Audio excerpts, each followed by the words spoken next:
Good evening. While we are happy to have completed our first week back with students in the new year, we continue to feel a sense of unease about the increasing number of COVID cases locally and the violent unrest in Washington, D.C. on Wednesday of this week. We want to publicly thank our teachers for continuing to provide a safe space for students to meet each day, both in person and remotely.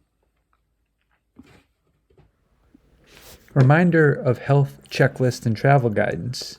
As we head into January and approach the halfway point of our year, we would like to remind families of our health checklist, which you can find below this video on the BPS update page on our website. In addition, our district's updated travel guidance, which is in line with the state guidance, can be found below. In short, families who travel out of state should quarantine for 10 days or produce a negative COVID test after arriving back in Massachusetts.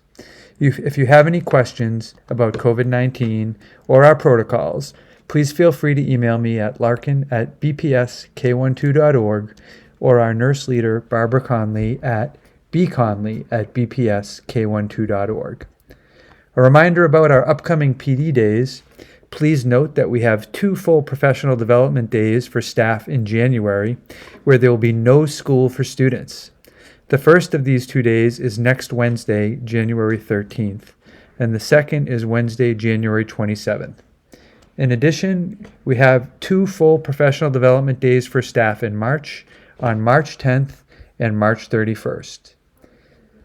Kindergarten registration. Our regular February kindergarten registration has been moved to March. Please look for announcements explaining the details this year. We will be centralizing the process to minimize the amount of people introduced into our elementary schools. Resources for talks with your children about violence. There are some effective resources posted on our website. Many of these tools were used in our classrooms, and you may find them helpful if your children are asking you questions about the violence that occurred in the Capitol this week. Hybrid versus remote instruction. Just a friendly reminder that if your child is in a hybrid classroom, then they need to attend school. Secondary students who are absent without a parent excuse may not be permitted to join a class remotely without a prior arrangement. We understand that there are situations that always arise. Please know that we are responsible for reporting your child's attendance.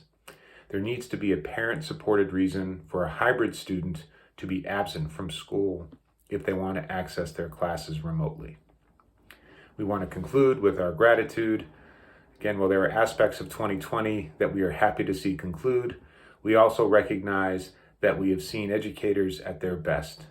The COVID pandemic clearly showed us all that our administrators, our principals, our teachers, and our staff always put their students first in Burlington. Thank you.